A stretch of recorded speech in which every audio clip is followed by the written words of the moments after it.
अस्सलामुअलैकुम and a very good morning. जागो लाहौर में आप सबको खुश आमदीद कहते हैं। मैं हूं मुनीब आसिफ। मैं बिल्कुल ठीक ठाक हूं जी। उम्मीद करती हूँ आप लोग जहाँ कहीं होंगे खैरियत से होंगे, ठीक ठाक होंगे, खुशबाश होंगे। और जनाब आज वीकेंड है और वीकेंड पे हमारी भी कोशिश होती है कि इस तरह की गुफ्तगू की जाए, इस तरह के टॉपिक्स लेकर आए जाएं जो कि हमारे लिए भी कारामद साबित हों और थोड़े लाइटर नोट पर हो और आप लोगों का भी वीकेंड उस हवाले से अच्छा गुजरे।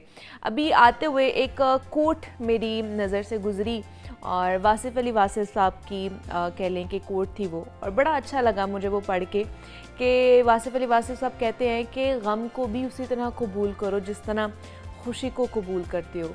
दोनों चीज़ें ही एक मुसन्निफ़ की लिखी हुई हैं और इसमें बहुत गहराई है अगर सोचा जाए कि हम खुशी को तो अच्छे तरीके से कबूल कर लेते हैं, किसी भी तरह की खुशी हो, लेकिन गम को कबूल करते हुए थोड़ा सा टाइम लगाते हैं। क्यों टाइम लगाते हैं हम? इंसानी फितरत है हमारी, हमें हमेशा वो चीज़ चाहिए होती है जिससे हमें खुशी का एहसास हो।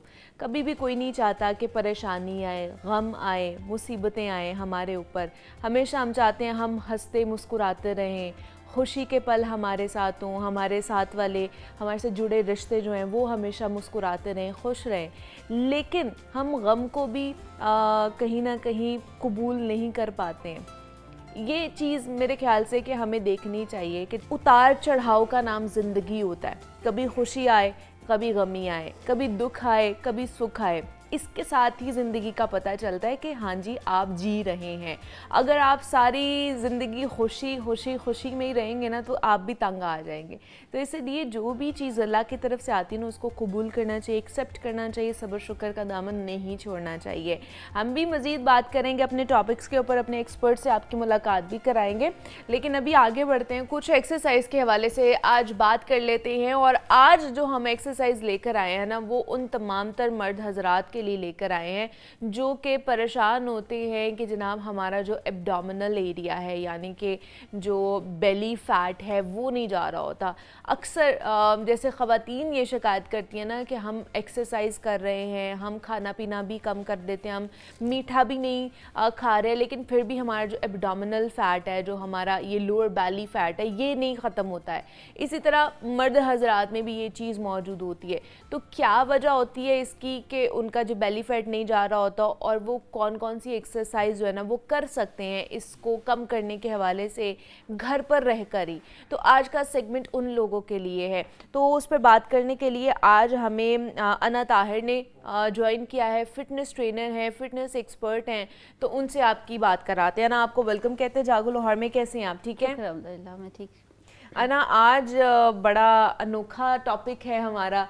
मर्दों के हवाले से आज हमने जो है ना उनको सिखानी है कुछ एक्सरसाइज। कुछ ऐसे हैं ना हमारे जो भाई हजरात होते हैं वो नहीं जा सकते हैं, जिम नहीं जा सकते हैं, बड़ी बिजी रूटीन होती है, कहते हैं घर में हल्की फुल्की एक्सरसाइज कर लें। तो उनके लिए है कि उनकी जो तोंद निकली होती है ना वो नज़र आती है तो बहुत बुरी लगती है। तो उसके लिए आज कौन कौन सी एक्सरसाइज होंगी? ये खाली मर्द नहीं औरतों के लिए भी है यही बात। है। मोटापा तो दोनों पे आ रहा है, चाहे वो मर्द है चाहे वो औरत है। लेकिन हमेशा मैं फर्स्ट बात ही ये करती हूँ कि डाइट, हम डाइट को नहीं देख रहे होते। बहुत सारे मर्द ऐसे ही करते हैं कि लेट उठे हैं और जल्दी जल्दी भाग गए हैं, बस उसके बाद ऑफिस जाके जो भी उनको अवेलेबल है वो उन्होंने खा लेना है। ठीक है, कोल्ड ड्रिंक्स मर्द हजरात बहुत ज़्यादा यूज़ करते हैं, दोस्तों के साथ बाहर गए हाँ जी। तो ये चीज़ें अगर आप अवॉइड करना शुरू कर दें, ख़ास तौर पे कोल्ड ड्रिंक्स। हाँ, जिसमें जो है स्वीट ऐड है ना, जिस ड्रिंक में स्वीट ऐड है उससे आप अवॉइड करना शुरू कर दें। और ऑफिस में बहुत सारा ये भी आता है कि भी हमें कोई गेस्ट आ जाते हैं, हमें चाय कॉफ़ी लेनी पड़ती है। ठीक है, आपने अगर चाय कॉफ़ी लेनी है तो डे में एक दफ़ा आप ले लें या बहुत ज़्यादा या 2 दफ़ा आप ले लें, लेकिन बार बार लेने से भी आपका जो है फैट बढ़ने लग जाता है। तो आप उसको अगर फ्रेंड्स आए, आप चाय या कॉफ़ी सर्व कर रहे हैं, अपने लिए आप ग्रीन टी बनवा लें। मतलब ज़्यादा चाय कॉफ़ी भी आपका वेट जो है वो गेन कराती है। चलिए फिर हम एक्सरसाइज की तरफ चलते हैं और फिर एक्सरसाइज भी करना सिखाते हैं। ये मर्द और औरतें दोनों के लिए हो सकती हैं एक्सरसाइज की, जिनकी तोंद निकली हुई होती है और बड़ा स्टबन फैट होता है आपका बेली फैट। तो उसके लिए आप क्या क्या एक्सरसाइज घर पे परफॉर्म कर सकते हैं? ठीक है जी।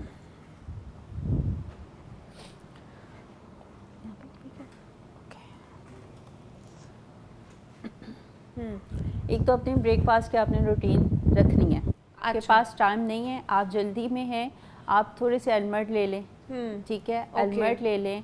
मैं साथ साथ जो है वार्म अप स्टार्ट करती हूँ। वार्म अप आपने स्टार्ट करने के बाद आपने जो है वर्कआउट शुरू करना है। हाँ, बेशक आप वो जिम जा रहे हो, बेशक आप घर में कर रहे हो या ऑफिस में, अगर आपके पास टाइम है, आपने पहले वार्म अप करना है, ठीक है, बॉडी को आपने वार्म अप करना है। तो उसके बाद आप जो है, अगर आप वार्म अप करने से पहले करेंगे, कहीं ना कहीं पे आपको इंजरी हो जाएगी, मसल पुल हो जाएगा, ठीक है। आप टो टैप से आप वार्म अप शुरू करेंगे, ठीक है, लेग्स ओपन करके साइड स्ट्रेच कोशिश करें, टो को टच हो। अगर टो को टच नहीं हो रहा, इट्स ओके, जहाँ तक आ रहा है आप आओ, ठीक है। लेकिन आपका ये तो सबका ड्रीम है कि इस तरह हम टच कर सकें अपने टो को, जो आपने हमें किया है आराम यहाँ से। तक अगर आते हैं ना, यहाँ तक आते हैं, आपको वो जी अना ने तो बताया था टो पे टच करना है, हम सही नहीं करें, नहीं, आपने अपना एंगल जो है वो ठीक रखना है, अपने शोल्डर, अपनी आर्म्स ये बिल्कुल सीधे रखने हैं, ठीक है। बेस्ट है कि आप थाई पे हाथ रखते हुए इसको रेस करते हुए इस तरह से नीचे जाए, ठीक है, ऊपर आए, ठीक है। फुल डेमो इसलिए दे रही हूँ ताकि आपको मोटिवेशन हो, ठीक है। अगर मैं यहाँ पे होंगी तो आप भी यहाँ पे रुक जाओगे, ठीक है। ये आपने कर लिया, साइड्स एंड अदर साइड्स, ठीक है। इसी तरह आप डाउन, आप बैक स्ट्रेच, ठीक है, और हाथ रखेंगे साइड स्ट्रेच, एल्बो को हमने अपने साइड्स पे टच करने की कोशिश करेंगे, ठीक है। ये हो गई हमारी साइड्स और बैली की एक्सरसाइज, ठीक है। वार्म अप, आर्म्स को सिर्फ 5 मिनट में आपका वार्म अप हो जाता है सारा, ठीक है। इस तरह 5 to 10 टाइम्स इसको रैप्स आप करें तो आप रेडी हो जाते हैं, ठीक है। साथ आप हाई नीज कर लें, ठीक है, थोड़ा सा फास्ट हाई नीज कर लें, अब आपकी बॉडी रेडी है, ठीक है। अच्छा, अब आपने कोई भी बॉटल ले लेनी है, कोई भी हैवी किस्म की कुशन या कुछ ऐसा ले लेना, वो ले लेनी है। आपने बैक स्ट्रेच करेंगे, डाउन, बैक, डाउन, ठीक है। ये आप करेंगे 20 रैप्स 5 सेट, मेरी जो मैं बता रही हूँ इसको माइंड में रखना है। 20 रैप्स 5 सेट, जो एक्सरसाइजेस है सबके, और ये आपने सिर्फ 1 महीना करना है। मेजरमेंट कर लीजिएगा और डाइट को कंट्रोल कर लीजिएगा, वाटर इनटेक ज़्यादा कर लीजिएगा, और उसके बाद आपको इंचेस में रिजल्ट मिलना शुरू हो जाएगा। क्या बात है। मेरा पॉइंट होता है कि बॉडी आपकी शेप में आए, वेट कम ना हो, इट्स ओके, बॉडी आपकी शेप में होनी चाहिए। अच्छा, अब हम फ्लोर पे आ जाते हैं।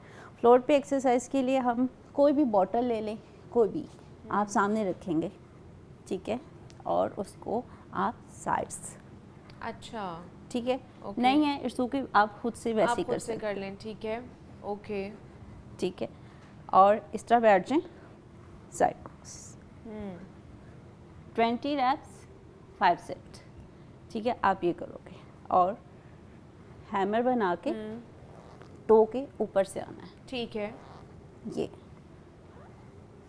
ठीक है। इसी तरह से आप लेट के भी ये एक्सरसाइज इसी तरह से अटेम्प्ट करेंगे, side cross, straight leg, side cross, ठीक है, ठीक है। दोनों लेग्स में आप इसी तरह से अटेम्प्ट करेंगे, साइड क्रॉस, स्ट्रेट लेग, ठीक है। थाई पे हाथ रखेंगे, रेज अप, सही है, ओके, ठीक है। इसके अलावा अब आप तो ये सारी चीज़ें आपने घर में ज़रूर लाजमी जो है ना वो करिएगा। हम दिखाते रहते हैं और बताते भी रहते हैं, तो आप हमें फीडबैक भी ज़रूर दीजिएगा। अच्छा, इसके साथ हम साइड क्रॉस करेंगे, ओके, इस तरह से, ठीक है। 20 रैप्स 5 सेट, ठीक है। साइड पे रखी लेग को, ऐसे एल शेप में आ जाएंगे, साइड पे रखा, shoulder back, chin up, like this, toe को आगे करके। या आपका साइड का जो फैट है, ठीक है, ये जीन्स पहनते हैं वो यहाँ से ऐसे ऐसे निकले होते हैं, वो निकले होते हैं जिनको लव हैंडल्स भी कहा जाता है, लव हैंडल्स भी कहा जाता है, ठीक है। आप उसके लिए ये थोड़ा सा फास्ट, अगर आप नहीं इस तरह से कर सकते, वॉल पे हाथ रख लें तो आप करें, ओके, ठीक है। स्ट्रेट लेग रेस करेंगे आप, स्ट्रेट लेग रेस, वॉल पे हाथ रखें, स्ट्रेट लेग रेस, ठीक है, ठीक है। Side leg raise, back leg raise, ठीक है। ये आपने करनी है, इंशाल्लाह ताला 1 महीने में आपको रिजल्ट मिलेगा। ये करनी है लाजमी, तभी जाके आपको चूजी एक्सरसाइजेस निकाली हैं, एक्सरसाइजेस का तो समंदर है, ठीक है, ठीक है। आप ये नहीं कह सकते ये स्केच आ गया, एज नहीं है इसका कोई भी, ठीक है, ये समंदर है। लेकिन ये चूजी एक्सरसाइजेस हैं जो बहुत आसान है, जो आप इजीली घर पे कर सकते हैं। आपको कोई उसके लिए चीज़ें नहीं चाहिए, बस आपको टाइम चाहिए थोड़ा सा। और दूसरा ये कि आप इन एक्सरसाइज को परफॉर्म करते हो अपना थोड़ा सा टाइम टेबल भी बनाएं। बिल्कुल। और दूसरा खाने पीने में भी एहतियात करें। खाने पीने में एहतियात करेंगे तभी वेट लॉस होगा। अगर आप बाहर जाते हैं फ्रेंड्स के साथ, नान ना खाएं, रोटी ना खाएं, सैलेड ले लें, बारबेक्यू ले लें, ठीक है। अगर आप बनवाते हैं, ग्रिल चिकन ले लें, इस तरह की चीज़ें ले लें। जब आप अपने लिए बनवाते हैं बारबेक्यू, उसे कीजिए इसको वॉश करो और फिर बना दो। स्पाइस जो है ना कम होना चाहिए। सही है। बहुत शुगर भी नहीं सही है, शुगर तो ठीक है ही नहीं है ना वैसे। ज़्यादा चीनी भी नहीं सही है, ज़्यादा स्पाइस भी नहीं सही, ज़्यादा ऑयल भी नहीं ठीक है आपके लिए। तो तभी जाके कहीं ना कहीं ट्रांसफॉर्मेशन होती है, कहीं ना कहीं आपकी बॉडी जो है ना वो शेप में आना शुरू होती है। तो आज के लिए अना ताहिर हमारे साथ मौजूद थी। उन्होंने बताया है कि ख़वातीन और मर्द हज़रात घर में किस तरह ये जो बेली फैट है, स्टबर्न फैट होता है, इसको कम कर सकते हैं। उसके लिए एक्सरसाइज थी वो लेकर आई हैं। अना, थैंक यू सो मच, बहुत शुक्रिया आपके आने का। जनाब, बच्चे जो होते हैं ना वो हर शादीशुदा जोड़े की ज़िंदगी में खुशियों की एक नई बहार लेकर आते हैं। लेकिन जब शादी के कई साल गुजरने के बावजूद औलाद ना हो तो ये खुशी ख्वाहिश बनकर दिल में रह जाती है। हमारे माशरे में बच्चे ना होने को सिर्फ एक ज़ाती मसला नहीं बल्कि एक समाजी दबाव और सवालिया निशान बना दिया जाता है।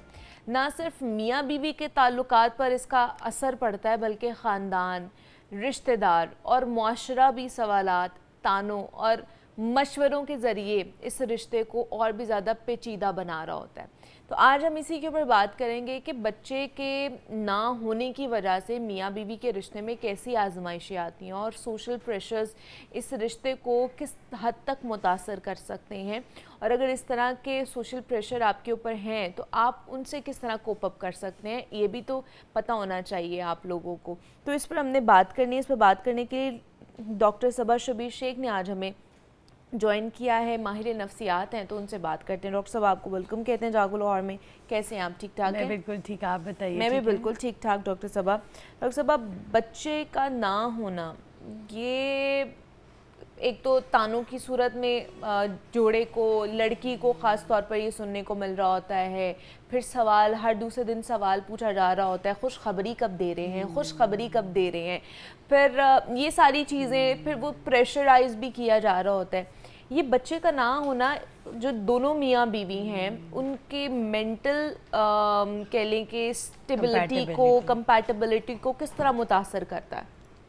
देखिए, वेरी इंपॉर्टेंट। मियाँ बीवी बहुत अच्छे रिलेशनशिप में होते हैं। कभी कभी आई यूज़ टू सी कपल के वो दोनों एक दूसरे से बहुत मोहब्बत करते हैं, लेकिन अनफॉर्चुनेटली उनके बच्चे नहीं हो पाते, तो दोनों की फैमिलीज उनको प्रेशराइज कर रही होती हैं कि लेट्स लीव ईच अदर। हो सकता है कि कहीं और शादी होकर तुम लोगों के बच्चे हो जाएं, कोई प्रॉब्लम होगी, कुछ ऐसा होगा। हाँ, क्योंकि मुझे ऐसे लगता है कि अब बढ़ते वक्त के साथ अब ये भी कंसिडर किया जाता है कि लड़के में मसला होगा जो वो ट्रीटमेंट नहीं ले रहा, लड़की की साइड भी उसको प्रेशराइज कर रही होती है कि तुम इसको छोड़ो, वापस आ जाओ, थोड़ा सा गैप लो। उन्हें लगता है कि हम इन्हें सेपरेट करेंगे तो इनके दिलों से मोहब्बत ख़त्म हो जाएगी, एक गैप आएगा तो ये एक दूसरे को भूल जाएंगे, जबकि ऐसा नहीं होता। एग्जैक्टली। मेरा ख्याल है कि मियाँ बीवी की ज़िंदगी का ये सबसे प्राइवेट पार्ट होता है कि भाई बच्चा है या नहीं है, होना है नहीं होना। We people shouldn't interfere. मतलब ठीक है, हमने नाना बनना है या नानी बनना है या दादा बनना है या दादी या पुप्पो या खाला वट एवर, लेकिन we shouldn't be asking them again and again every month. एक ये जो टैबू एक बनाया हुआ है ना, हमने एक सीन बनाया हुआ है कि हर 1-2 हफ्ते के बाद, हर महीने के बाद, अच्छा फिर कुछ है कि नहीं। Like this is the pressure over एक लड़की पे, फिर लड़की और लड़का वो आपस में बात करेंगे। एक दूसरा मैंने ये भी देखा है जो बाहर से आने वाली औरतें, वही तो बात है कि चले जो आपकी पैटर्नल साइड है, ये मैटरनल साइड है, नाना नानी या दादा दादी जो भी ये वाली साइड होते हैं, ये तो चले कर सकते हैं। ये जो बाद के रिश्ते, जो सेकंड कजन्स और सेकंड रिलेशनशिप्स वाले नेबरहुड में भी जो लोग होते हैं, वो भी आके आपको कह रहे थे वो ज़्यादा प्रेशराइज होता है। इवन दो कि वो फैमिली के लिए भी, ना सिर्फ जोड़े के लिए, जो फैमिली में होते हैं उन लोगों के लिए बड़ा प्रेशराइज होती है। मुझे ऐसे लगता है कि जिस मैरिज में जिसमें बच्चा नहीं है ना, वो एक डिप्रेशन मैरिज ग्रेजुअली बन जाती है। लोगों की बातें सुन सुन के शायद उनको इतनी ज़्यादा वो क्रेविंग भी ना होती हो कि हाय बच्चा होना चाहिए तो फिर हमारी शादी स्टेबल रहेगी, की वजह से ज़्यादा होना शुरू हो जाती है। एग्जैक्टली, दे गेट अपसेट कि अच्छा ये इतना इम्पोर्टेंट है, अच्छा शादी होने के बाद हमें इस पे फोकस करना चाहिए था, and they start blaming each other and self as well. क्योंकि I used to see people, वो कहते हैं कि अच्छा हमने तो 1 महीने का गैप लिया था, 2 महीने का, ये क्या हो गया, शायद this is because of us, क्योंकि लोग इर्द गिर्द उनको उस कॉर्नर पे डाल रहे होते हैं कि देखा तुमने ये ऐसे किया तो ये ऐसे हो गया, फिर ऐसे किया तो ऐसे हो गया। तो आई फील कि ये जो बच्चा होना या ना होना, दिस इज़ जस्ट अल्लाह पे डिपेंड करता है ना। मियाँ बीवी का कोई इसमें नहीं, किसी इंसान का कोई रोल नहीं है, ये वो मामलात है जिसे अल्लाह ताला ने अपने हाथ में रखा हुआ है। तो जो इर्द गिर्द के लोग प्रेशराइज करते हैं या फैमिली को आकर के अच्छा देखिए आप दादी नहीं बन पा रही, लड़की में कोई यकीनी तौर पे मसला होगा, बाहर के लोग आकर फुल स्टोरी चला के अगले बंदे के दिमाग को इतना मैनिपुलेट करते हैं कि दे स्टार्ट थिंकिंग कि अच्छा अपने बेटे को फिर आहिस्ता आहिस्ता, मतलब उनके इतने अच्छे पॉजिटिव रिलेशनशिप होते हैं बहू के साथ, होना शुरू हो जाते हैं। ऑब्वियस सी बात है, like people think in a different way कि अच्छा इधर से तो बच्चा भी नहीं आ रहा। आई फील कि लोगों ने शादी को एक्चुअली बनाया हुआ कि शादी होगी बच्चा होगा तो ठीक है, नॉर्मल मैरिज है, नहीं है तो फिर कंटिन्यूसली थिंकिंग अबाउट इट कि शादी को तोड़ दो, लड़के की दूसरी करके बिठा लो, या स्पेशली ये लड़के की जो दूसरी शादी है ना, दिस इज़ वेरी कॉमन। और कहीं ना कहीं लड़का बहुत अच्छी मैरिज में चल रहा होता है और वो तंग आकर दूसरी कहीं ना छुपा छुपू के कर लेता है कि चल लेट्स सी बच्चे होते कि नहीं। तो बात यह है कि आप एक मैरिज चल रही है उसमें डिप्रेशन और एंजाइटी और फोबियाज़ ऐड करें, और मैंने देखा बहुत सारी लड़कियां या लड़के जिनके बच्चे नहीं होते वो ग्रेजुअली वो स्लीपिंग पिल्स लेना शुरू कर देते हैं, किसी ड्रग्स की तरफ। लेकिन लोग कंट्रोल नहीं कर पाते अपनी थिंकिंग को, ओवर थिंकिंग को कंट्रोल नहीं कर पाते। देखिए तो बात इसके लिए ये कोई कि सेट पैटर्न है कि वो उस चीज़ को करें, या कोई ऐसी थेरेपी है जो वो ले सकते हैं? बिकॉज लोग कहते हैं हम ओवर थिंकिंग को कैसे कंट्रोल करें। देखिए मुझे ऐसे लगता है कि हम क्यों नहीं कंट्रोल कर पाते, क्योंकि हम ये कंट्रोल में लिया होता है कि बच्चा हमने पैदा करना है। जब ये कंट्रोल आप छोड़े, पैदा आपने करना है लेकिन देना अल्लाह ताला ने है ना, आप ये कंट्रोल अल्लाह को दें। ये कंट्रोल जब तक आपके हाथ में रहेगा कि मेरे पास ये कंट्रोल है, तब तक ओवर थिंकिंग भी होगी, तब तक खौफ भी आएंगे, तब तक परेशानियां भी होंगी, तब तक आप एंग्जाइटी का शिकार रहेंगे। और मैंने देखा बहुत सारे लोगों की भूख ख़राब हो जाती है, जिस आपकी अपनी हेल्थ ख़राब होना शुरू हो जाती है ना, वो खाना पीना उनका ख़राब हो जाता है, उनकी स्लीप अपसेट हो जाती है, और ग्रेजुअली वो फिर स्लीपिंग पिल्स पे आ जाते हैं या डिप्रेशन की मेडिसिन ले रहे होते हैं। So the best thing is that you should be connected with Allah in a positive way, hope को मेंटेन रखें। आप अपनी पॉजिटिविटी के लिए कोई एक्सरसाइज, कोई योगा, आप basically this is all here. बच्चा हो रहा है नहीं हो रहा, थिंक, देखिए थॉट आता है, दिस इज ऑटो, लेकिन आप अपने माइंड में डिसाइड रखिए कि ये मेरे कंट्रोल में नहीं है और मैंने लेना भी नहीं है। This is the way we can do with कि जिसका जो काम है ना वो उसके ऊपर ही छोड़ दें, ये अल्लाह ताला की देन है, अल्लाह ताला जब भी दे। और जिस तरह मैंने सुबह भी बात की थी कि हम खुशी तो अच्छे तरीके से कबूल कर लेते हैं, लेकिन कोई परेशानी, कोई गम आता है तो उसको कबूल नहीं करते हैं। तो ये दिमाग में रख के सोचें कि जो भी हो रहा है वो उसमें अल्लाह की रज़ा है और आपको उसमें खुश होना है, ताकि आप अपनी मेंटल हेल्थ का ख्याल रख सकें। लोगों का काम है कहना, उन्होंने कहकर चले जाना है, आप बस अपना ख्याल रखें। आप ख़ुद सही रहेंगी तभी आप अगली आने वाली नस्ल के लिए उनको प्रोवाइड कर सकेंगे एक अच्छी माँ, एक सेहतमंद माँ। यहाँ से सेहतमंद होना बहुत ज़रूरी है। तो हमारे साथ डॉक्टर सबा शबीर शेख मौजूद थी, माहिर नफ्सियात हैं। Doctor Saba, thank you so much कि आप आई, इसके ऊपर बात किए। ब्रेक लेते हैं, यहाँ पे मिलते हैं उस ब्रेक के बाद।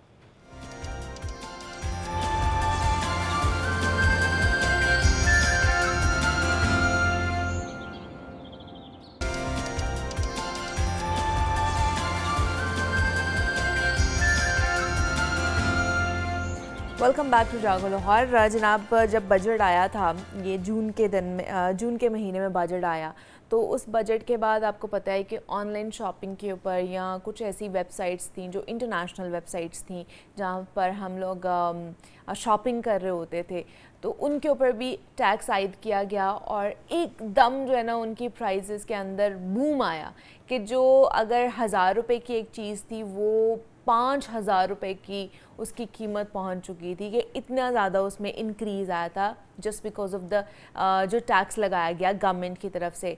अब रीसेंट ख़बर ये आई है कि गवर्नमेंट ने दोबारा से वो जो टैक्स है उसको ख़त्म करने का ऐलान किया है, जिसके लिए वो अब तमाम तर जितनी भी वेबसाइट्स हैं जहाँ से हम शॉपिंग करते थे, अब वहाँ पर वो वापस आ जाएंगी अपनी कीमतों के ऊपर। एक तो ये ख़बर है, इसके ऊपर बात करनी है। दूसरा ये कि ऑनलाइन शॉपिंग के लिए बहुत सारे लोगों के साथ स्कैम भी हो रहे हैं, तो उन स्कैम्स से किस तरह हम बच सकते हैं, किस तरह हम ये जान सकते हैं कि जिस वेबसाइट से या जिस पेज से हम लोग शॉपिंग कर रहे हैं ऑनलाइन, तो उसकी ऑथेंटिसिटी हम किस तरह जान सकते हैं। तो इस पर बात करनी है।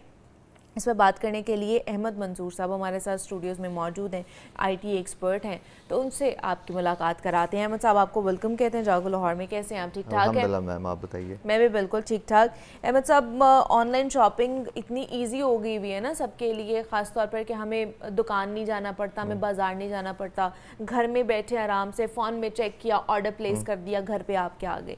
ये बड़ा ईजी हो गया हुआ है, लेकिन ये ईजी जो है ना, ये ईजी मनी जो है ना, ये आपको कहीं ना कहीं स्कैम की तरफ भी ले गया। हाँ, ये सर पे भी पड़ जाता है ये बॉम्ब जो है। तो ये स्कैम्स किस तरह कर रहे हैं लोग, ये खासतौर पर ये ऑनलाइन शॉपिंग के अंदर? सबसे मजे की बात ये है कि सबसे ज्यादा स्टोर्स आपको इंस्टाग्राम पे मिलते हैं। हाँ, एग्जैक्टली। ठीक है, आपके सामने कोई चीज आती है, आप बगैर देखे पेज या पेज आप ऑर्डर प्लेस कर देते हैं। जब ऑर्डर आता है और उस पर लिखा होता है कि जी इसको बगैर खोले आपने पैसे देने हैं। हाँ, ठीक है।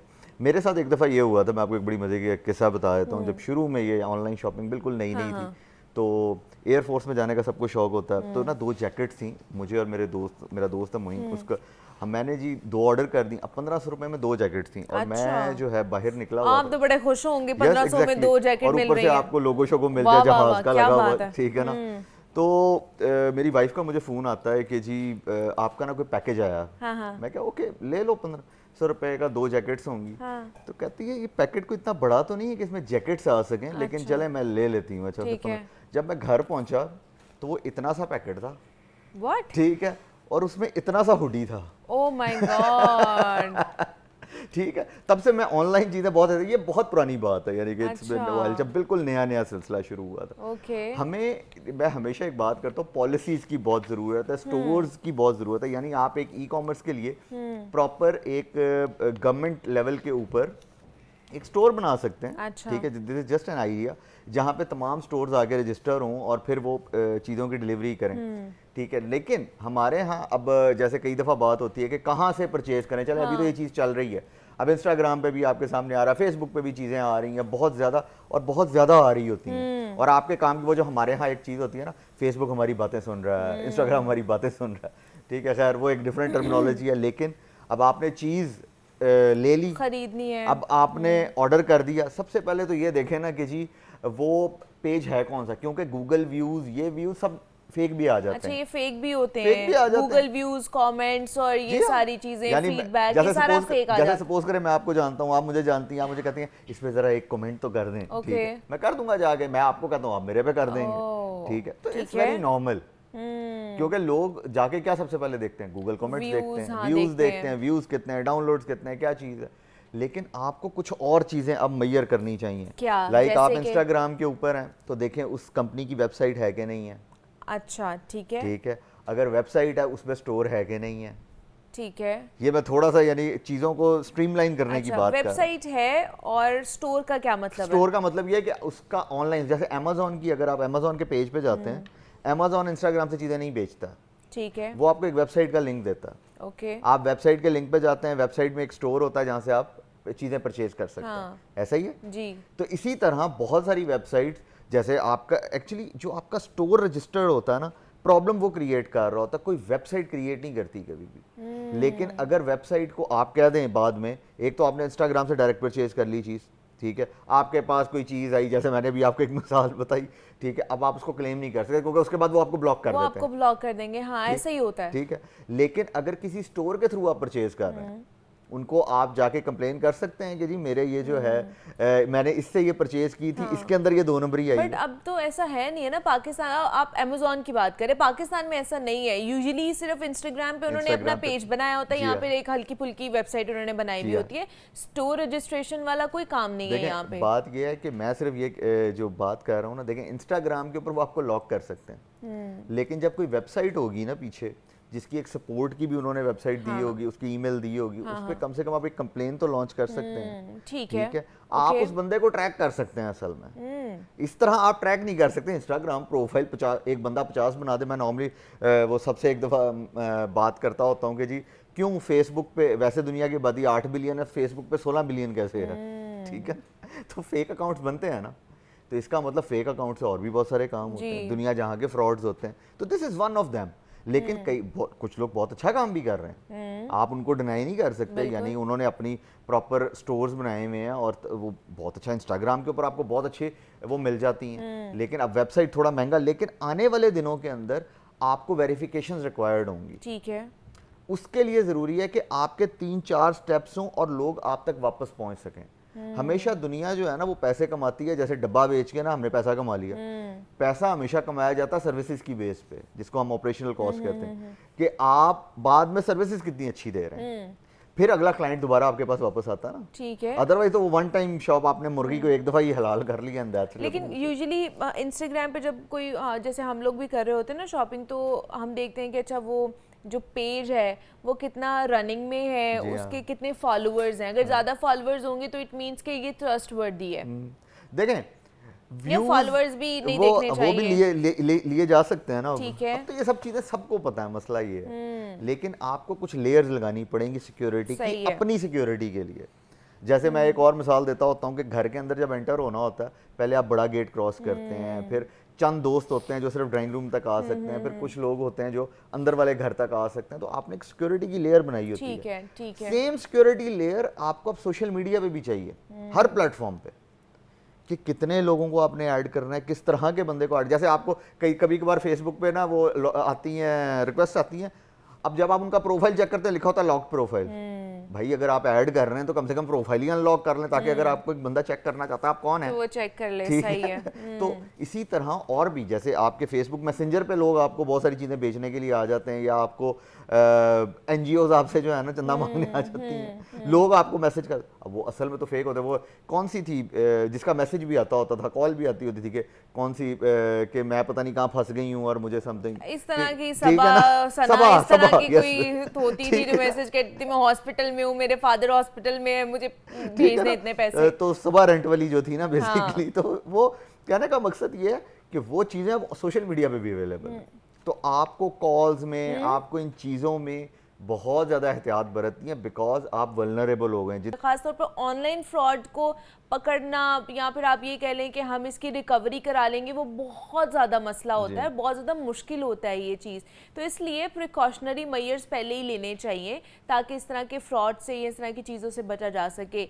आजकल जो लास्टली मैं बोलना चाहूँगी, आजकल एक और फ्रॉड चला हुआ है कि आप अपना OTP दे दें कि आपको कुरियर सर्विस से आएगा जी, आपका पार्सल आया है, आप घर पे डिलीवरी करवाना चाह रहे हैं, तो आपके व्हाट्सएप पे ना एक नंबर आ रहा है, आपने हमें वो सेंड कर देना है। हरगिज़ नहीं देना, किसी भी तरह का नंबर आ रहा है, कोई भी पासवर्ड आ रहा है, कुछ भी आ रहा है, कभी भी आपने ये किसी को नहीं देना है। ये आपका व्हाट्सएप हैक कर लेते हैं, आपका पूरा फ़ोन हैक कर लेते हैं, तो ये चीज़ ज़रूरी है। आपको पता है, आप अपने साथ वालों को भी बताइए, अपने रिश्तेदारों को बताइए, ताकि लोग इससे बच सकें। तो इसको सदका जारिया समझे आप। अहमद मंजूर साहब हमारे साथ मौजूद है, IT एक्सपर्ट। अहमद साहब बहुत शुक्रिया आपके वक्त का, क्या आप आए। जनाब अभी कुछ बात कर लेते हैं हम अपने चेहरे के हवाले से, अपने स्किन के हवाले से, क्योंकि बहुत से लोग हैं इस मौसम में भी, और गर्मी जैसे ही शुरू होती है ना तो उनको पसीना आता है, हमें भी पसीना आता है जब हम बाहर जाते हैं, गर्मी में काम कर रहे होते हैं, लाइट जब गई हुई होती है, AC नहीं चल रहा होता, तो ये वैसे भी मौसम है, हब्स का मौसम है। कुछ ऐसे लोग हैं जिनको ज़रूरत से ज़्यादा पसीना आता है और जिस्म के कुछ मखसूस हिस्सों में पसीना आता है, जैसे लोगों को बहुत ज़्यादा हाथों की हथेलियों में पसीना आता है, पाँव के जो है उसमें पसीना आ रहा होता है बहुत ज़्यादा, फिर जो है बगलों में पसीना आ रहा होता है, बहुत ज़्यादा एक्सेस हो जाती है उनकी पसीने के साथ, और वो क्या ये इसको हमें नॉर्मल लेना चाहिए या नहीं लेना चाहिए, इससे क्या क्या प्रॉब्लम्स मज़ीद हो सकती हैं आपको, इसके ऊपर आज हमने बात करनी है। और इस पर बात करने के लिए डॉक्टर मोहम्मद उस्मान यूसुफ ने आज हमें ज्वाइन किया है, जो कि एस्थेटिक फिजिशियन है। डॉक्टर उस्मान आपको वेलकम कहते हैं जागो लाहौर में। कैसे हैं आप? ठीक है अल्हम्दुलिल्लाह। डॉक्टर उस्मान, पसीना आना चले ठीक है, एक अच्छी मेरे ख्याल से अलामत है कि आपके पोर्स जो है ना वो इसकी अलामत दे रहे होते हैं कि आपके बॉडी के पोर्स खुले हुए हैं, तो एक अच्छी चीज़ है। लेकिन ये जो एक्सेस पसीना आ रहा है लोगों को, वो कोई बीमारी है या उसको भी नॉर्मल समझे हम लोग? देखिए, इसमें दो तरह के पॉइंट्स अभी आ गए हैं। सबसे पहले तो एक क्वेश्चन ये है कि आया कि पूरी बॉडी से एक्सेसिव स्वेटिंग होना। अगर तो पूरी बॉडी से एक्सेसिव स्वेटिंग का इशू है किसी के साथ, तो अमूमन थायराइड ग्लैंड्स वगैरह की इन्वॉल्वमेंट उसमें होती है। अच्छा। और उसके लिए कुछ मेडिकल टेस्ट वगैरह होते हैं, उसके बाद ही उसको एग्जैक्टली इवेलुएट किया जाता है कि उसका रीज़न क्या है, उसका रूट काज क्या है, और उसी के मुताबिक उसका ट्रीटमेंट किया जाता है। जबकि दूसरे नंबर पे जो हमने डिस्कस किया, जो आपने कहा कि कुछ लोगों को हाथों पे या पाँव पे बहुत ज़्यादा पसीना आता है, तो ये बेसिकली डिफरेंट कैटेगरी में आता है। और ये वाले पेशेंट्स जो हैं, इनको कोई इशू या कोई डिजीज़ इंटरनल नहीं होती, ये एक जेनेटिक चेन में चला आ रहा होता है। अच्छा। यानी कि सपोज के पेरेंट्स पे ये मसला रहा है कि उनके हाथों में, पाँव में या अंडर आर्म्स में एक्सेसिव स्वेटिंग बहुत ज़्यादा होती है, तो वही चेन जो आगे जनरेशन में किसी ना किसी में शो हो जाते हैं। अब ऐसा इशू जो है, चूँकि एक जेनेटिक इशू है, और यूजुअली अगर देखा जाए तो लोगों के हाथों की हथेलियों पे पसीना नहीं आता, पाँव के तलवों में पसीना नहीं आता, बल्कि जिस्म पे पसीना आना यूजुअली मतलब नॉर्मल बंदे के नहीं आता है। बिल्कुल ऐसे जिस्म पे पसीना आना बिल्कुल नॉर्मल है। है। लेकिन वो लोग कि जिनके हाथों पे या पाँव पे या अंडर आर्म्स में पसीना आता है, उनकी डेली लाइफ की एक्टिविटीज़ इससे बहुत ज़्यादा मुतासिर हो जाती हैं। सपोज के ऐसे पेशेंट्स को कोई भी काम करना हो, उससे पहले तो अपने हाथ ड्राई करेंगे, कोई रुमाल पकड़ेंगे, कोई टिश्यू पेपर पकड़ेंगे। सेल फोन यूज़ करना हो, उसकी स्क्रीन भीग जाएगी या सेल फोन डैमेज हो जाएगा। इवन कि आपने कुछ हैंड रिटन कोई पेपर टास्क, कोई वर्क करना हो, कोई चेक साइन करना हो, उस वक्त भी जब आपके हाथ गीले होंगे तो आप वो प्रॉपरली काम नहीं कर पाएंगे। दूसरे नंबर पे अंडर आर्म्स में स्वेटिंग की वजह से आपको स्टेन्स आ जाएंगे, बहुत सारी स्मेल आ जाएगी, या अगर पाँव में स्वेटिंग ज़्यादा रहती है तो उसकी वजह से फंगल इन्फेक्शंस वगैरह हो जाएंगे। आप अगर चप्पल पहनते हैं, बंद जूते नहीं पहनते, तो पाँव में कीचड़ सा बन जाएगा। और इवन कि ऐसे भी होता है कि बहुत सारे आप कहें कि मेडिकल टेस्ट ऐसे होते हैं कि जिनमें आपके वो हाथ और पाँव ड्राई चाहिए होते हैं। सपोज कि आपने ISSP को ज्वाइन करना है, मिलिट्री को ज्वाइन करना, लेकिन जब आपके हाथों पे पसीना होता है तो वो आपको रिजेक्ट कर देते हैं। और उसकी रीज़न ये होती है कि डेफिनेटली आपने आगे चल के वेपन हैंडलिंग करनी है और इस तरह के टास्क, स्ट्रिक्ट टास्क परफॉर्म करने हैं, तो आप नहीं कर पाएंगे। आपके लिए बड़े मुश्किल हो जाता है। ठीक, लेकिन घर पे जो जैसे टोटके भी किए जाते हैं हमारे घरों में कि जी जो है ना फिटकरी लगा लें, या फिर कोई चीज़ पानी में डाल के, डिटोल पानी में डाल के उसके साथ नहा लें, वो बड़ा अच्छा होता है। इस तरह के टोटके करने चाहिए हमें? देखिए, टोटके करने में हर्ज कोई नहीं है, लेकिन excess of everything is bad. आप जो भी चीज़ यूज़ कर रहे हैं वो डेफिनेटली कोई ना कोई कम्बिनेशन है कुछ ऐसे कंपोनेंट्स का कि जिनके रिएक्शंस होने के भी चांसेस होते हैं। एक लिमिटेड क्वांटिटी में आप यूज़ कर रहे हैं तो वेल एंड गुड, लेकिन सवाल ये उठता है क्या है कि उसका इम्पैक्ट कितनी देर तक रहता है। आप सपोज कोई टोटका कर लेते हैं, लेकिन उसका असर कितनी देर रहेगा, आधा घंटा, 1 घंटा या 2 घंटा, वो आपके लिए कोई परमानेंट क्योर या सोल्यूशन उस मसले का नहीं है। तो जब तक आप कोई परमानेंट क्योर नहीं ढूंढते तो आप बार बार उस लूप में चलते रहेंगे कि वही टोटका बार बार आजमा रहे हैं और आप उससे निकल नहीं सकेंगे। अच्छा, कोई ऐसा वाकया, कोई ऐसा जो केस आप हमारे साथ शेयर करना चाहें जिसने आपको मोटिवेट किया हो कि इनका इलाज मैंने करना ही करना है, इनको ठीक करके भेजना है? बिल्कुल सही है। इसमें सबसे पहले तो ये कि मैं खुद इस मसले से मुतासिर था। अच्छा, मेरे हाथों पर और पाँव पर बहुत ज़्यादा पसीना आता था बचपन से लेकर। आप कह लें कि जैसे जैसे इवन की यूनिवर्सिटी लाइफ तक 2014 तक मुझे याद है कि जब कोई मेडिकल एग्जाम दे रहे हो ना, तो वो स्ट्रेस में कंडीशन मज़ीद वर्स हो जाती थी। वो 2-2, 3-3 रुमाल हाथ के नीचे रखने पड़ते थे, उसके बाद ही मैं पेपर अटैम्प्ट कर पाता था, अदरवाइज़ वो बड़ा इम्पॉसिबल हो जाता था। और इवन कि एक दफ़ा तो मुझे याद है कि मैं एक दोस्त के साथ था, मैंने उससे हाथ मिलाया तो कह रहा कि भाई आप क्लास में 1 घंटे से बैठे हैं, हाथ कहाँ से धो के आए आप? तो ये इतनी वर्स कंडीशन थी। और ये चीज़ जो है ना, चूँकि पाकिस्तान में इसका ट्रीटमेंट पहले इतना था नहीं, और चूंकि एक रेयर कंडीशन है, बहुत सारे लोगों को इससे मुतासिर है नहीं, बहुत लिमिटेड सी पॉपुलेशन है, तो इसीलिए इस चीज़ पे हमने काम शुरू किया।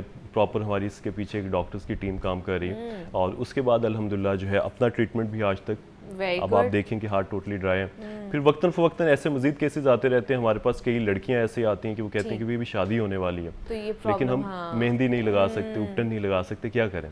तो वो इवन के फिर कुछ ऐसे पेशेंट्स को ट्रीट किया, उसके बाद उनके रिव्यूज़ जब आए तो उन्होंने इवन के वो मेहंदी वाले हाथों की पिक्चर्स भी शेयर कर दी।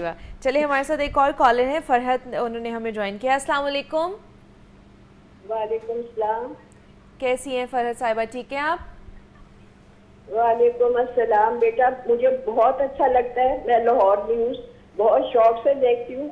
आज मेरा मसला ये है कि हाँ, और कि मुझे भी बहुत पसीना आता है और बहुत स्वेटिंग हो जाती है। पसीना ज़्यादा आने के बाद वीकनेस भी फील होती है, हाथ और पाँव मेरे बहुत गर्म रहते हैं। प्लीज़ डॉक्टर साहब मेरा थोड़ा सा कोई मसला हल कीजिए। ठीक है, मैं डायबिटिक पेशेंट हूँ। हाँ ठीक है फरहत साहिबा, थैंक यू सो मच कि आपने फ़ोन किया हमें। उनका भी मेरे ख्याल से जनरलाइज है और हाथ पैर भी कह रही हैं कि बहुत ज़्यादा गर्म रहते हैं। जी, बेसिकली इनका एक एड ऑन हो गया कि चूंकि इन्हें डायबिटीज़ भी है और जब आपको स्वेटिंग बहुत ज़्यादा हो रही है, पूरी बॉडी से हो रही है, तो उसमें ये होता है कि आपके जो न्यूट्रिएंट्स हैं, जो मिनरल्स हैं, वो भी बॉडी से एक्सक्रीट आउट हो जाते हैं। तो एक तो वो रीज़न बनते हैं वीकनेस की, और दूसरी वो रीज़न चूँकि डायबिटीज़ भी है तो उससे फिर एक आप कहेंगे कम्बिनेशन बन जाता है कि उसके बाद इन्हें जलन स्टार्ट हो जाती है, क्योंकि आपकी जो नर्व्स हैं, जो ब्रेन से सिग्नल्स आ रहे हैं, वो प्रॉपर उसमें फैसिलिटेट नहीं हो रहे, उन्हें उतना लिक्विड उस एनवायरनमेंट में नहीं मिल रहा कि वो एक नॉर्मल टेम्परेचर पे फंक्शन कर सकें। तो रीज़न उनकी सेम है कि इन्हें भी थायराइड प्रोफाइल टेस्ट की तरफ जाना पड़ेगा, उसके बाद ही इनका ट्रीटमेंट। तो इसका अब हल क्या है, इसका क्या ट्रीटमेंट हो सकता है और किस तरह का ट्रीटमेंट होता है यूजुअली अगर आप क्लिनिक पे भी जाते हैं तो जिनको ज़्यादा पसीना आता है, क्या ट्रीटमेंट होता है उसका? देखिए हमारे पास वो सभी पेशेंट्स जो कि हाथों, पाँव या अंडर आर्म्स की एक्सेसिव स्वेटिंग के साथ आते हैं, इसका अभी तक पूरी दुनिया में जो सबसे सेफ और इफेक्टिव ट्रीटमेंट है उसे कहा जाता है आइंटोफ्रेसिस थेरेपी। ओके, आइंटोफ्रेसिस थेरेपी बहुत ही एक सिंपल सा प्रोसेस है, इवन कि वो पेशेंट्स के जो कि क्लिनिक पे नहीं आ सकते वो अपने घर पे भी परफॉर्म कर सकते हैं। और क्या है ये प्रोसेस? बेसिकली इसके लिए आपको एक सिंपल सा मेडिकल इक्विपमेंट चाहिए होता है, जिसका नाम होता है आइंटोक्योर आइंटोफ्रेसिस इक्विपमेंट। इसमें आपके साथ पास पानी की 2 ट्रेज होती हैं जो कि उस बॉक्स के साथ या मेडिकल इक्विपमेंट के साथ कनेक्टेड होते हैं। पेशेंट ने सिर्फ उस पानी में अपने हाथ रखने हैं और उस पानी में से वो बॉक्स माइल्ड इलेक्ट्रिकल इम्पल्सेस की हेल्प से उन स्वेट ग्लैंड्स को डीएक्टिवेट कर देता है। और जब कुछ सेशंस इस तरह से इस प्रोसेस के किए जाते हैं तो स्वेटिंग उन पेशेंट्स की हाथों और पाँव और अंडर आर्म्स की एक्सेसिव स्वेटिंग कंट्रोल में आ जाती है, रुक जाती है। और वो पेशेंट्स जो कि लाहौर से बिलोंग करते हैं वो क्लिनिक पे भी ये ट्रीटमेंट्स ले सकते हैं।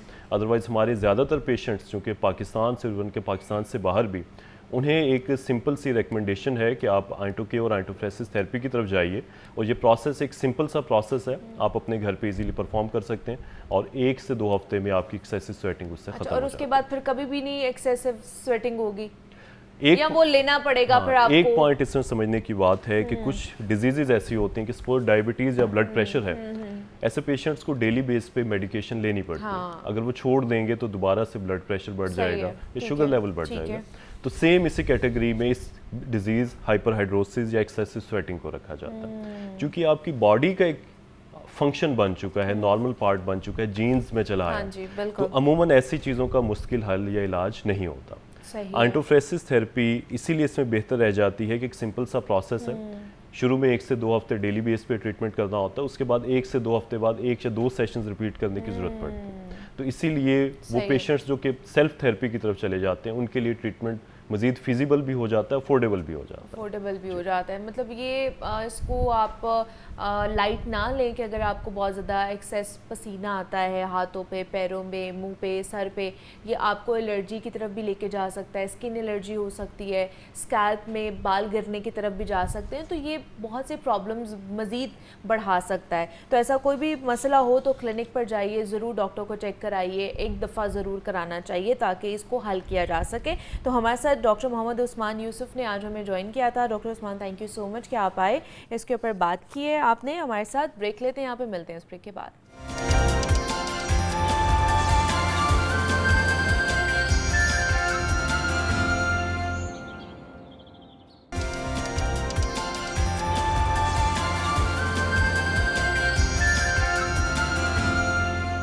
वेलकम बैक टू जागो लाहौर। जनाब, बदलता मौसम है और बदलती रुत है, तो इस मौसम में आपने किस तरह के कपड़े पहनने हैं, किस तरह का मेकअप करना है, वो बड़ा ज़रूरी होता है, क्योंकि हल्की फुल्की आउटिंग करने जाना होता है, बाहर फ्रेंड से मिलने जाना होता है, कभी छोटा मोटा इवेंट हो जाता है घर में, जैसे बर्थडेज भी आ जाती हैं घर में, तो उनको अटेंड करना है, तो आपने किस तरह के कपड़े पहनने हैं, किस तरह का मेकअप करना है, आज हम हल्का फुल्का आपको वो करना सिखाएंगे। तो सबसे पहले तो आपको समन से मिलवाते हैं। समन असद हमारे साथ इस वक्त स्टूडियोज़ में मौजूद हैं। आपको पता है इमेज कंसल्टेंट है, वार्डरोब कंसल्टेंट है, तो उनसे आपकी मुलाकात कराते हैं कि वो आज हमारे लिए क्या टेक्निक्स लेकर आई हैं कि किस तरह के कपड़े इस मौसम में पहनने हैं, जिसमें हब्स की जो है ना बरकरार है, हब्स और गर्मी बहुत ज़्यादा है। तो समन, आपको वेलकम कहते हैं जागो लाहौर में। कैसी हैं आप? ठीक ठाक हैं? अल्लाह का शुक्र, ठीक ठाक। Thank you so much for inviting. आज बड़ी प्यारी लग रही है। Thank you. एंटीक आपने जो वो ज्वेलरी पहनी है ना, बहुत सूट कर रही है। वो ड्रेस मैंने बड़ा सॉलिड कलर का पहना, तो मुझे लगा कि इसको थोड़ा सा एनहांस करना चाहिए ज्वेलरी से। तो आजकल क्या चल रहा है कपड़ों के हवाले से? कपड़ों के हवाले से वैसे तो मल्टीपल चीज़ें चल रही हैं, बट सजेशन इसमें यही होती है कि आजकल चूँकि हब्स का बहुत ज़्यादा मौसम चल रहा है, इसमें स्वेटिंग बड़ी ज़्यादा हो रही है। इतना आपको जून जुलाई में गर्मी में स्वेटिंग नहीं होती जितनी आपको इस हब्स के महीने में होती है। तो बस कोशिश करें कि ब्रीदेबल ड्रेसेस और ब्रीदेबल जो फैब्रिक है ना, वो आप कैरी करें। अच्छा। और यंग बच्चियाँ जो जीन्स वगैरह पहनती हैं उनके लिए तो बड़ा अच्छा है ना, क्योंकि जो जीन्स है ना वो एक ऐसा फैब्रिक है कि जो बड़ा ब्रीदेबल सा फैब्रिक है, स्ट्रेचेबल भी है, उसमें बड़ी क्वालिटीज़ हैं। लेकिन जो हमारी तरह की ख़वातीन हैं उनको मैं कहती हूँ ये सही टाइम है जब आप लॉन कैरी करें। अच्छा, ये हाँ, वो वाला क्योंकि लॉन जो है ना वो आपका बड़ा ब्रीदेबल फैब्रिक है। तो अब आपको मेकअप करना भी हम साथ साथ सिखाएंगे। तो इस पर आज हमें ज्वाइन किया है, मेकअप आर्टिस्ट हैं, मेकअप एक्सपर्ट हैं, समीना जी ने हमें ज्वाइन किया है। समीना जी, आपको खुशामदीद कहते हैं जागो लाहौर में।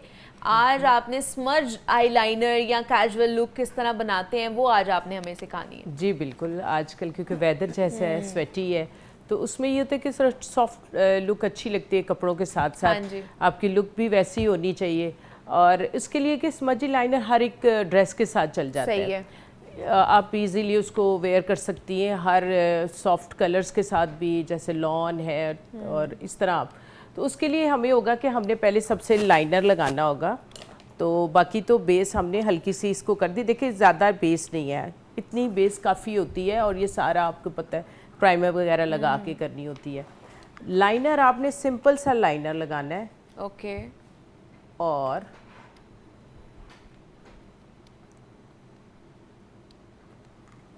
किसी भी ब्रश के साथ आपने, जो थोड़ा चौड़ा ब्रश है उसके साथ आपने इसको स्मज करना शुरू करना है, और फ्रेश को स्मज करना है। ठीक है। जिससे आपकी आंख खुली नज़र आएगी और आंख खूबसूरत लगनी शुरू हो जाती है। तो इसके लिए हमें वो केक लाइनर चाहिए? केक लाइनर चाहिए। आजकल तो वैसे काफ़ी तरह के हैं, मार्कर लाइनर भी है, उसके साथ भी हो जाता है, ज़रा मुश्किल होता है। मार्कर लाइनर के साथ हो जाता है? हाँ जी, होता है, ज़रा मुश्किल है। उसको ज़रा ज़्यादा रब करना पड़ता है, तो केक लाइनर बेटर होते हैं। ठीक है। वो उससे ज़रा इजीली हो जाता है। अब ये देखिए, ये स्मज जब आप करते हैं तो वो एक शेड की तरह भी बन जाता है। इसमें आप सिंगल शेड भी ले सकते हैं साथ। ओके, साथ ही साथ आप वो कर रहे हैं। ठीक है। और आप देखें, आंख खोले, अब दूसरी आंख देख लें और ये वाली आंख देखें, फर्क देखें। अब इसमें हम भर के काजल डालेंगे। अच्छा, क्या बात है। और फिर इसको खूब अच्छा सा मस्कारा लगाएंगे। ठीक है।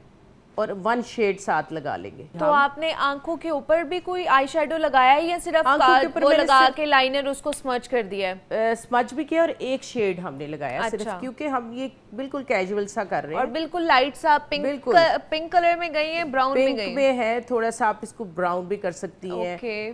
और पीच में भी जा सकती हैं। ठीक है। हल्का पीच और कलर। ये स्मज लाइनर किसको ज्यादा अच्छा लगता है? कौन लोग कर सकते हैं? तकरीबन ये छोटी आंख वालों को तो बहुत अच्छा लगेगा। अच्छा। जिनकी बिल्कुल छोटी आंखें, थोड़ी खुल जाएंगी आंख। ओके। ठीक है। लेकिन ये हर तरह की आंख के लिए परफेक्ट होता है, कोई मसला। अब देखो, जब आप बिल्कुल एक लाइन वाला लाइनर लगाते हैं जो टिपिकल है, उससे कई दफ़ा आंख दब जाती है। लेकिन जब स्मजी लगाती हैं तो छोटी आंख भी बड़ी लगनी शुरू हो जाती है, क्योंकि वो फैल जाता है ना। तो इस तरह वो एक पूरे स्केच में नहीं रहती। तो अब ये देखो, इसकी आंख देखें कितनी खूबसूरत लग रही है। बिल्कुल हल्का सा मेकअप है, हल्का सा मस्कारा लगाएं और अब इसको ब्लश ऑन और हल्की सी लिपस्टिक लगाएंगे इसके अकॉर्डिंग, जो वेदर के अकॉर्डिंग, ह्यूमिडिटी वाले। चले वो करें, फिर उतनी देर फिर हम समन से बात करते हैं। समन, कलर्स फिर क्या पहने? इस मौसम में कलर्स का भी बड़ा मसला होता है ना, कलर्स का क्या हम लोग लेकर चल सकते हैं? अच्छा, अब इसमें थोड़ा सा हटके मेरा ओपिनियन है।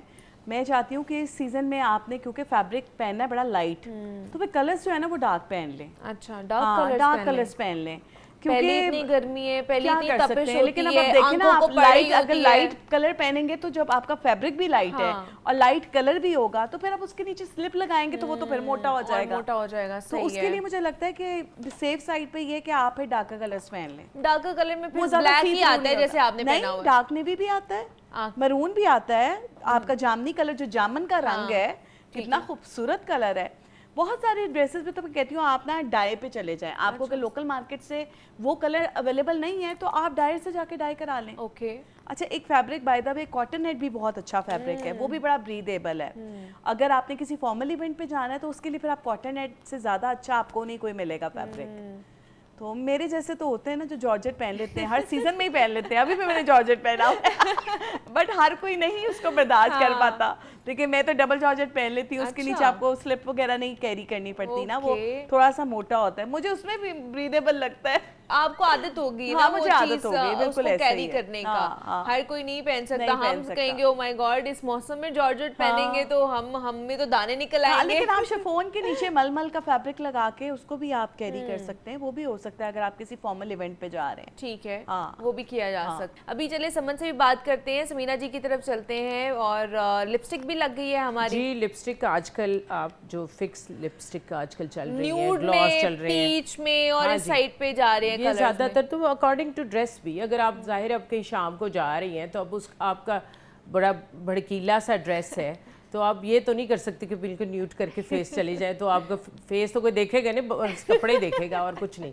तो आप थोड़ा सा फिर करना तो पड़ता ही है, तो आप थोड़ा फास्ट कर लें। और दूसरी बात है कि आजकल जो ग्लॉस चल रहे हैं, जो परमानेंट ग्लॉस है, आप वो इस्तेमाल करें क्योंकि इस मौसम में लिपस्टिकें बह जाती हैं। वैसे भी अब तो काफ़ी अवेयरनेस है लोगों में कि वो क्या करें, लेकिन थोड़ा सा हमें भी गाइड करना होता है। राइट टाइम है आजकल वो जो परमानेंट लिपस्टिक्स होती हैं वो लगाने का, परमानेंट लिपस्टिक के साथ आप करें। सही है, ठीक है। तो आपने ये ब्लशन भी लगाया है हल्का? जी, मैंने ब्लशन भी लगा दिया। देखें पीच कलर का ब्लशन है ताकि महसूस ना हो दूसरे। और आजकल जरा बाल जो है ना वो बंधे हुए बनाए, क्योंकि ह्यूमिडिटी है, बाल उड़ जाते हैं, फ्रिज आ जाता है।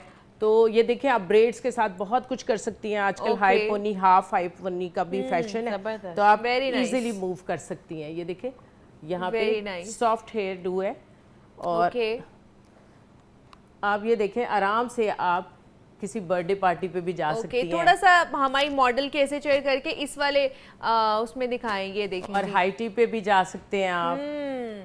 इवन कि आप अगर ड्रेस आपने हैवी पहना, हाँ जी बिल्कुल, हाँ, किसी भी आपने इवेंट में जाना है तो आप इस तरह का मेकअप, इस तरह की जो लुक है ना वो आप ये देखिए कितनी सॉफ्ट लुक जा रही है, क्योंकि इजीली और खूबसूरत लगना चाहिए ना। बस बेसिक बात तो ये है कि आपको खूबसूरत लगना चाहिए और अकॉर्डिंग टू आपका वेदर भी। और दूसरा ये कि ये नो मेकअप लुक हो जाती है ना, कि ज्यादा आपने मेकअप भी नहीं लगाना है, क्योंकि इस गर्मी में पसीना बहुत ज्यादा आता है, मेकअप बह जाता है, तो आप इसके ऊपर हल्का सा सेटिंग स्प्रे भी कर सकते हैं। बिल्कुल वो कर सकते हैं, वो जरूरी है, आजकल जरूरी है सेटिंग स्प्रे करना, क्योंकि ये जो वेदर जा रहा है इसके लिए थोड़ा सा होना चाहिए। ठीक है, ठीक है, आप हल्का हल्का सेटिंग स्प्रे करें। हाँ जी, इसको फिर हमें थोड़ा ड्राई करना पड़ता है और फिर ताकि आपका जो मेकअप है वो बहे ना, आपको पसीना आए तो आपको कोई प्रॉब्लम भी ना बिल्कुल ना हो। तो ये बड़ी सॉफ्ट से लुक, बड़ी अच्छी सी कैजुअल से लुक जो है ना वो समीना जी ने आज क्रिएट की है स्मज लाइनर के साथ, कि आप इजी कैरी कर सकते हैं। और साथ ही साथ समन हमारे साथ मौजूद थी, जिस तरह वो बता रही थी कि आपने कैजुअल लुक किस तरह क्रिएट करनी है, किस तरह का फैब्रिक आजकल चल रहा है जो आप पहन सकते हैं इस हब्स वाली गर्मी में, और इससे बचना कैसे है। तो समन थैंक यू सो मच कि आप भी आई, आप भी हमारे शो का हिस्सा बनी, थैंक यू। और समीना जी बहुत शुक्रिया आपका भी कि आपने भी ये हमारे साथ जो है ना शेयर किया है कि किस तरह हमने मेकअप करना है, हल्का फुल्का किस तरह मेकअप करना है। भर न जाए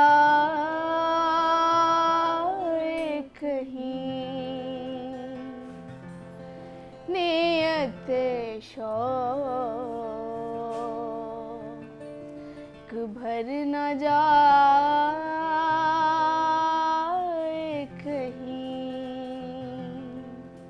तू भी दिल से,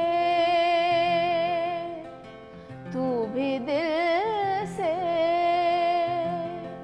तू भी दिल से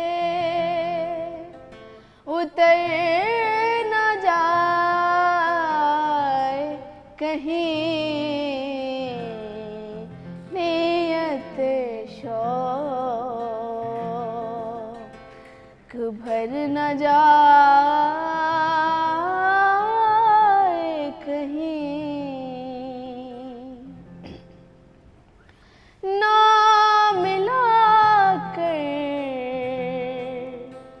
उदास लोगों से,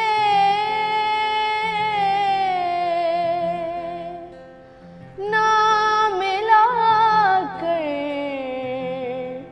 उदास लोगों से, ना मिला कर उदास लोगों से, हुस्न तेरा बिखर न जाए कहीं, तू भी दिल से, तू भी दिल से, तू भी दिल से उतर न जाए कहीं, नियत शौक भर न जाए कहीं। क्या बात है जनाब। वेलकम बैक टू जागो लाहौर। और आवाज़ तो आपने सुन ही ली है, क्या ही खूबसूरत आवाज़ है। रिदा बातुल हमारे साथ मौजूद हैं और साथ ही साथ हारिस सरदार हमारे साथ मौजूद हैं स्टूडियोज़ में। रिदा आपको वेलकम कहते हैं जागो लाहौर में, और हारिस आपको भी खुश आमदीद कहते हैं जागो लाहौर में। रिदा, बहुत ही खूबसूरत माशाल्लाह आवाज़ है आपकी। तो क्या करती हैं और आगे क्या करने का शौक़ रखती हैं? मैं स्टूडेंट हूँ जीसी यूनिवर्सिटी में। ओके। म्यूज़िक बेस मेरा एडमिशन हुआ है और ज़ूलॉजी कर रही हूँ मैं वहाँ से ऑनर्स। ज़ूलॉजी कर रही हैं और म्यूज़िक का भी शौक़ रखती हैं। तो कैसे दोनों को मैनेज कर लेती हैं? आसान तो नहीं है, ज़ाहिर है मुश्किल तो होती है। सेमेस्टर को लेके चलना, अटेंडेंस 75% मैनेज करना और इवेंट्स करने, लेट नाइट इवेंट्स 2-2 बजे तक भी हम फ्री होते हैं वहाँ से। बस ये है कि अब जब करना है तो फिर करना है, फिर शौक है, पैशन है, इसको लेके चलना है, इसके साथ फिर लॉयल रहना है। तो क्या घर में पहले कोई था कि जिसको देखकर आपको ये शौक आया? भाई मेरे हैं बड़े, उनको शौक था शुरू से, अभी तक वो गाते हैं। अच्छा। लेकिन ये है कि किसी प्लेटफॉर्म पे नहीं, लेकिन वो अच्छा गा लेते हैं। तो उनको देख देख के, और फिर कुछ मजालिस में भी मैं मजलिसें वगैरह भी पढ़ती हूँ, मनकबत वगैरह पढ़ लेती हूँ। इस वजह से थोड़ा सा गला मुझे ऐसा लगा कि मैं गा सकती हूँ, तो बस इसीलिए स्टार्ट किया। और कुछ शौक भी था मुझे बहुत ज़्यादा गाने का। गाने का तो किस तरह का जॉनरा गाना पसंद करती हैं, सुनना पसंद करती हैं? मैडम नूरजहां साहिबा को ना सुनना बहुत पसंद है, मुझे बहुत ही पसंद है उनका गाना, और मैं ज़्यादातर उनके ही गाने गाती हूँ। अच्छा। अभी भी उनकी ही गज़ल मैंने आपको सुनाई। बिल्कुल ऐसे ही है, जॉनरा होता है ना, कोई मेलोडी होता है, ये सारी चीज़ें तो बड़ी अच्छी बात है। क्योंकि हमारे पास वक्त कम है तो मैं चाहूँगी कि हम ज़्यादा से ज़्यादा आपका गाना सुने, तो मज़ीद और क्या सुनाएंगी हमें? मैं आपको मैडम का ही एक और गाना सुनाऊंगी। ज़रूर ज़रूर। पंजाबी।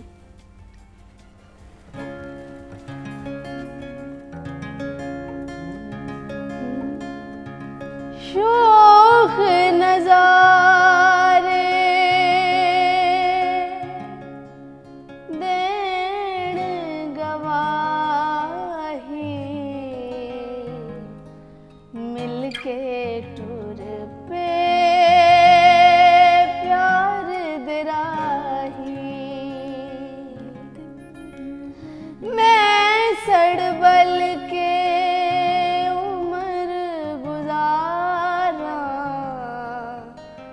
प्यार नु कोई नजर न लावे,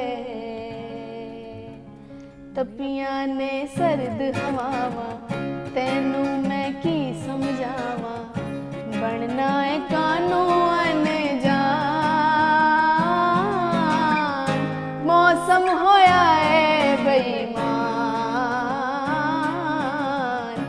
मैं ते मेरा दिल बर जानी बुलियां ते प्यार कहानी सामा च आया है तूफान मौसम होया है बेईमान मैं ते मेरा दिल बर जानी बुलियां ते प्यार कहानी सामा च आया है तूफान मौसम होया है बेईमान मैं ते मेरा दिल बर जानी। क्या बात है जनाब, बहुत ही खूब, वेरी गुड, माशाल्लाह। तो फ़िदा, क्या आगे भी इसको साथ साथ लेकर ही चलेंगी? बिल्कुल चलेंगी, म्यूजिक में ही करियर बनाना है अच्छा, क्या बात है, वेरी गुड। ये जब आप पैशनेट होते हैं ना किसी के बारे में, किसी चीज़ के लिए, तो वो होकर ही रहता है मेरे ख्याल से। तो इसके लिए क्या बाकायदा आपने सीखा है इसको, कहाँ से सीखा, या खुद ही सेल्फ लर्नर हैं आप? सेल्फ लर्नर भी कह सकते हैं, लेकिन जब से जीसी यूनिवर्सिटी में आए ना, तो हमारे सर हैं जो रिदमिस्ट हैं हमारे, उनका नाम है सर गुलाम अब्बास जाफ़र। ओके। तो वो हमें सिखाते हैं, रोज़ का सेशन 2 से 3 घंटे हमने प्रैक्टिस करनी होती है, बाजे पे, हारमोनियम पे आवाज़ लगानी होती है। ये सेशन हमारा मस्ट है। वीकली कॉन्सर्ट होता है हर थर्सडे की थर्सडे, उसकी प्रिपरेशन होती है फिर पूरा हफ्ता। इस तरह से चलता है सारा निज़ाम। वाह जी वाह, वेरी गुड। तो क्या घर में भी सारे सपोर्ट करते हैं? ये सवाल अच्छा किया आपने। नहीं, सपोर्ट एज सच तो नहीं करता कोई। अम्मा है जो मतलब कहते हैं ना, माओ के साथ जिद करके भी कह लेता है नहीं मामा मैं जाऊंगी, मुझे जाना है। अब्बा के सामने नहीं बोला जाता, लेकिन ये है कि सपोर्ट एज सच भाई करते हैं, क्योंकि वो खुद गाते हैं ना, इसलिए उनको पता है कि ये चीज़। लेकिन आपको पता है अब्बा फिर वो बेटियों वाला सीन, बेटियां ऐसे नहीं करती, बेटियां वैसे नहीं करती, ये सीन है। लेकिन मामा करती हैं सपोर्ट थोड़ा बहुत। लेकिन ये है कि लेट नाइट इवेंट्स पे तो फिर वो भी बवाल करती हैं कि क्यों इतना लेट नाइट ये वो। बिल्कुल ऐसे ही है, लेकिन फिर भी बेस्ट ऑफ लक कि आप इतना पैशनेट हैं इस चीज़ के बारे में। और अच्छी चीज़ है ये कि जब आपने कोई चीज़ जिसकी गुमान किया हो ना, वो फिर आपको मिल ही जाता है। लेकिन ऐसे नहीं जाने देंगे रिदा आपको। एक और गाना हम जाते जाते सुनेंगे। थैंक यू सो मच आपका आने का, और Haris thank you so much कि आप भी आए। मुझे इजाज़त दीजिए, अपना ख्याल रखिएगा, लेकिन जाते जाते रिदा से एक और गाना सुनते जाइए।